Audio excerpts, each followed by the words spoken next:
फिर वह राजा क्या करे, इस विषय को कहते हैं। भावार्थ, हे राजन, जब आप उत्तम मनुष्यों में प्रतिष्ठा और दुष्टों में तिरस्कार धारण करें, तभी शत्रुओं के विजय के लिए योग्य होवें। मनुष्य कैसे गृह को बनावें, इस विषय को कहते हैं। भावार्थ, मनुष्यों को चाहिए कि जो सब ऋतुओं में सुख कारक, धन धान्य से युक्त, वृक्ष, पुष्प, फल, शुद्ध वायु, जल तथा धार्मिक और धनाढ्यों से युक्त गृह उसको बनाकर वहां निवास करे, जिससे सर्वदा आरोग्य से सुख बढ़े। फिर वह राजा किनका क्या करे, इस विषय को कहते हैं। भावार्थ, हे राजन, जो ठग आदि दुष्ट शत्रुओं को बांधने वाले और प्रजाओं के पालन में तत्पर धार्मिक जन हों, उनके विश्वास से राज्य के कृत्यों को शोभित करिए। फिर वह राजा क्या करे, इस विषय को कहते हैं। भावार्थ, इस मंत्र में वाचक् लुप्तोपमा अलंकार है। हे राजन, आप विमान आदि वाहनों को स्थापित कर पक्षियों के सदृश अंतरिक्ष मार्ग से गमन और आगमन करके तथा उत्तम पुरुषों के साथ विजय को प्राप्त होकर सबसे श्रेष्ठ होइए। भावार्थ, हे राजन, शूर धार्मिक जनों की सत्कार पूर्वक उत्तम प्रकार रक्षा कर शत्रुओं का निवारण कर उत्तम गृहों में पितरों और स्वामी जनों के लिए सुंदर भोगों को देकर अपने यश का विस्तार करो। फिर मनुष्यों को कैसे गमनादिक करना चाहिए, इस विषय को कहते हैं। भावार्थ, हे राजन, युद्ध के बिना भी जब कार्य के लिए गमन आप करें, तब शीघ्र ही जाना चाहिए और शिथिलता पैरों से व वाहनों से जाने में नहीं करनी चाहिए। फिर ये राजा आदि क्या करें, इस विषय को कहते हैं। भावार्थ, इस मंत्र में उपमा अलंकार है।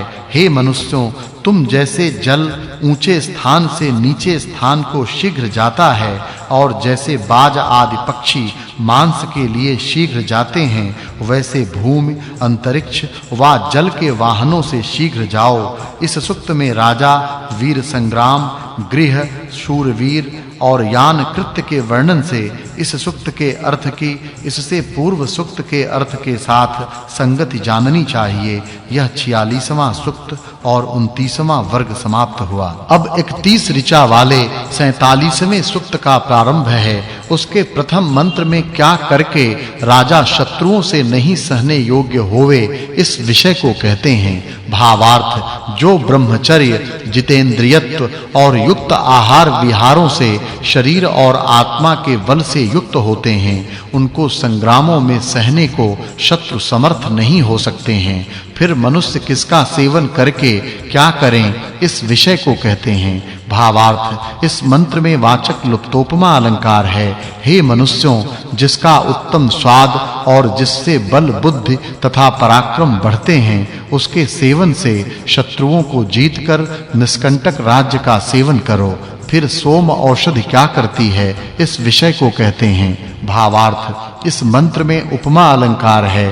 हे मनुष्यों, जिस पिए हुए से वाणी, बुद्धि, शरीर बढ़े और जिससे शास्त्र उत्तम प्रकार ग्रहण किए जाएं, इसका ही सेवन करना चाहिए, न कि बुद्धि आदिकों के नाश करने वाले का। फिर वह सोम क्या करता है, इस विषय को कहते हैं। भावार्थ, हे मनुष्यों, जो सोमलता रूप औषधि का रस वायु के साथ भूमि को, किरण के साथ सूर्य को धारण करता है, उसको ग्रहण और सेवन करके सब रोग रहित होवो। भावार्थ, इस मंत्र में वाचक् लुप्तोपमा अलंकार है। हे विद्वान जनों, आप लोग सूर्य के सदृश प्रातः काल से लेकर प्रयत्न से विद्याओं को प्रकाशित करके सुख को प्राप्त होवो। फिर वह राजा कैसा होवे, इस विषय को कहते हैं। भावार्थ, इस मंत्र में वाचक् लुप्तोपमा अलंकार है। हे राजन, जैसे मध्याह्न में वर्तमान सूर्य संपूर्ण समीप में वर्तमान जगत को प्रकाशित करता है, वैसे न्याय में वर्तमान हुए आप वादी और प्रतिवादी जनों की व्यवस्था करके राजनीति से न्याय को प्रकाशित कीजिए। भावार्थ, जो राजा मनुष्यों की परीक्षा लेने वाला और सबको न्याय मार्ग से ऐश्वर्य को प्राप्त कराने और दुख से और संग्राम से पार पहुंचाने वाला और सदा धर्म पूर्वक नीति युक्त होवे, वही इस संसार में प्रशंसा को पावे। राजा अपने आश्रितों के प्रति कैसा वर्ताव करे, इस विषय को कहते हैं। भावार्थ, राजा बड़े प्रयत्न से अपने अधीन प्रजाओं को विद्या और अभय सुख से युक्त करे, जिससे सब प्रजा अनुकूल होवें। फिर वह राजा किनके प्रति कैसा वर्ताव करे, इस विषय को कहते हैं। भावार्थ, प्रजा और सेना के जनों को चाहिए कि राजा से ऐसी प्रेरणा करें कि आप हम लोगों को उत्तम वाहनों में उत्तम प्रकार बैठाकर अधिक धन प्राप्त कराइए, जिससे हम लोगों के वंचन को कभी मनुष्य न करें, अर्थात हम लोगों को कभी न ठगें। फिर वह राजा क्या करे, इस विषय को कहते हैं। भावार्थ, इस मंत्र में उपमा अलंकार है। हे राजन, जैसे सब जन सुवर्ण आदि धन की इच्छा करते हैं, वैसे ही आप अपनी प्रजा के पालन की इच्छा करिए और संपूर्ण प्रजाएं जैसे उत्तम प्रकार शिक्षित वाणी, यथार्थ ज्ञान, अवस्था और विद्वानों के संग को प्राप्त होवें, वैसे करिए। फिर वह राजा क्या करे और प्रजाएं उसका किसके लिए आश्रय करें, इस विषय को कहते हैं। भावार्थ, जो मनुष्य जैसे सर्वत्र सहायक परमेश्वर को पुकारते हैं, वे वैसे ही राजा का भी सर्वत्र आश्रय करें। फिर वह कैसा हो और उसकी रक्षा कौन करे, इस विषय को कहते हैं। भावार्थ, हे मनुष्यों, जो राजा संपूर्ण विद्या और किए हुए पूर्ण ब्रह्मचर्य से युक्त बहुत मित्रों वाला और अपने सदृश श्रेष्ठ का रक्षक, दुष्टों को दंड देने वाला, सब प्रकार से निर्भयता करता है, उसकी रक्षा सबको चाहिए कि सब प्रकार से करें। फिर राजा और प्रजाजन कैसा वर्ताव करें, इस विषय को कहते हैं। भावार्थ, हे राजा और प्रजाजनों, जिस शुद्ध न्याय और श्रेष्ठ गुणों में राजा वर्ताव करे, वैसे इस विषय में हम लोग भी वर्ताव करें और सब मिलकर मनुष्यों के दोषों को दूर करके, गुणों को संयुक्त करके सब काल में न्याय और धर्म के पालन करने वाले होवें। फिर उस राजा का कौन गुण सेवन करते हैं, इस विषय को कहते हैं। भावार्थ, इस मंत्र में उपमा अलंकार है। जो ब्रह्मचर्य आदि श्रेष्ठ कर्मों को करते हैं, उनको नीचे के स्थान को जल जैसे और पुरुषार्थी को लक्ष्मी जैसे, वैसे संपूर्ण विद्या, संपूर्ण ऐश्वर्य और संपूर्ण आनंद प्राप्त होते हैं।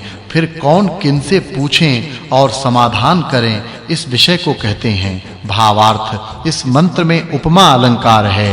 हे विद्वान जनों, हम लोग आप लोगों से पूछते हैं कि इस संसार में कौन ईश्वर की प्रशंसा करता, कौन सबका न्याय से पालन करता और कौन विद्वानों का सत्कार करता है। इन प्रश्नों का क्रम से उत्तर, जो विद्या के योग से धन से युक्त है, वह सर्वदा परमेश्वर की स्तुति करता है, और जो न्यायकारी राजा पक्षपात का त्याग कर अपराधी को दंड देता और धार्मिक का सत्कार करता है, वह सर्वरक्षक है, और जो स्वयं विद्वान गुण और दोषों का जानने वाला है, वही विद्वानों का सत्कार करने योग्य है। ये उत्तर हैं। फिर वह राजा कैसा होवे, इस विषय को कहते हैं। भावार्थ, हे मनुष्यों, जो मनुष्य दुष्टों को ताड़न करता, श्रेष्ठों का सत्कार करता, अन्य की वृद्धि देखकर द्वेष करने वालों को दंड देता और प्रसन्नों का सत्कार करता हुआ संपूर्ण वादी और प्रतिवादी के वचनों को यथावत सुन के सत्य न्याय को करता है, वही राजा होने को योग्य है। फिर वह राजा क्या नहीं करके क्या करे, इस विषय को कहते हैं। भावार्थ, इस मंत्र में वाचक् लुप्तोपमा अलंकार है। जो राजा वृद्ध जनों के मित्रपन का त्याग करके नीच मित्रों को प्राप्त होता है, वह कल्याण से च्युत होता है, और जो